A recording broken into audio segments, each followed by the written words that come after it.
You ask Tiger to solve. This deals with linear equations with one unknown. The final result is n equals -4.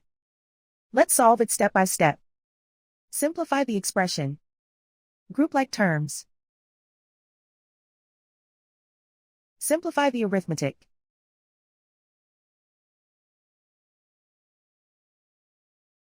Group all n terms on the left side of the equation. Subtract 12n from both sides. Group like terms. Simplify the arithmetic.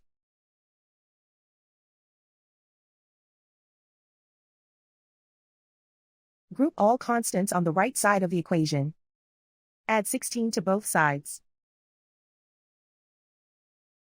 Simplify the arithmetic.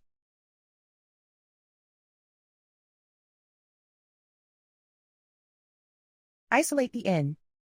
Divide both sides by -4. Cancel out the negatives. Simplify the fraction. Move the negative sign from the denominator to the numerator. Find the greatest common factor of the numerator and denominator.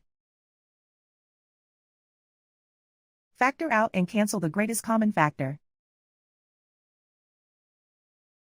And so the final result is n equals -4.